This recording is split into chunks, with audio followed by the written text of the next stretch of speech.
We are hiring. As in always, red flags in the workplace. The series Part 1. Welcome.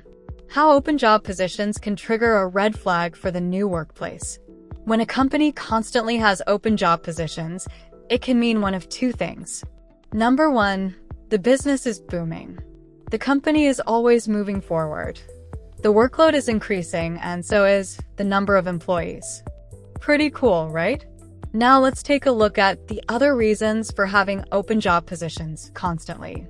It may be due to the simple fact that the business is struggling and not because of a shortage of clientele. For the sake of the argument, let's say that the business in question has plenty of customers and is in an office environment and not some part-time 24/7 convenience store. Meaning that people are being hired based on knowledge, skills, and experience. Or at least that's how it should be. So then, if traffic is not the issue, what is? Let's explore. If the business has plenty of profit coming their way, then the other possible reason for the company's struggles can only be coming from the inside of the company. The usual suspect for that is, most likely, the management. Why simple? If the company in question is not experiencing financial difficulties, like not being able to pay their employees and such, then the company should be able to keep everyone happy, right? Well, more or less. The reason behind "we are hiring" probably lies with the management's lack of professional attitude, meaning that the company is not able to sustain long-term employees. Here are a few examples. Micromanaging. That is never a good thing to have in any setting. Every management consultant business knows how damaging micromanaging is to the business, solely because of the same scenario. One person is overseeing a ton of work and has one too many responsibilities on their plate. Now, how is micromanaging different from multitasking? In a way, both activities are similar, and in today's day and age, multitasking is one of the top priority skills when getting hired for work.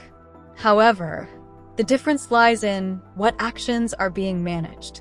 For instance, if we are talking about whether a person can multitask between reviewing documents, answering emails and calls, and solving client problems, then that is multitasking. Pretty simple. But if we have someone who needs to be in charge of VIP client problems while hiring new personnel and training them, all the while solving major technical issues, as well as having the payroll ready, then that is what is called micromanaging. Because this way, we have someone who is responsible for different work positions rather than tasks. Unfortunately, for most micromanagers, a task and a position is synonymous, which is a mistake. Different positions, such as hiring of new recruits, accounting, IT solutions, and customer support, should be handled by separate people, not one person. Each position has their own nuances, responsibilities, and specifics. One person cannot possibly be an expert in everything. Well, at least it is not recommended-ish. What micromanaging truly shows about the person acting on it, and the company they are working for, is only that they are not able to sustain people in the long run. That could be handling all those different positions. Micromanaging should not be seen as something awesome and a show of skill. The psychology behind micromanaging shows that the person doing it could be lacking in confidence and trust in their own skills as well as in the abilities of their teammates.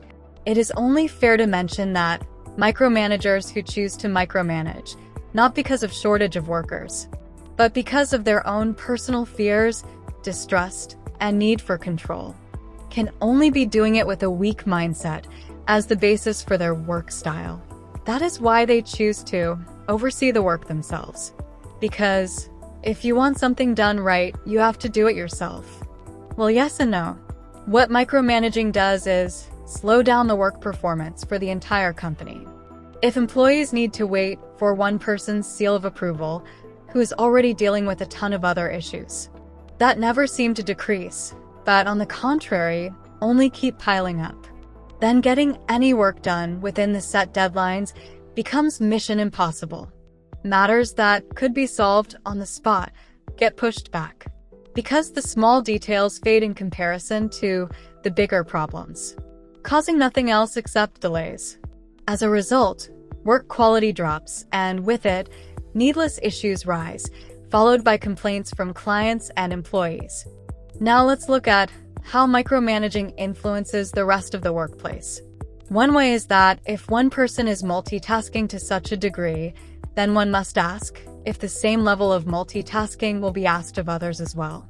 This is an important part when starting a new position. Of course, it is beneficial for the employees of the company to be familiar with the inner workings of the company they work for. However, that should not mean that everyone should be doing everything. Next up, we have teamwork. Good teamwork is based on people doing their jobs and having effective communication with each other.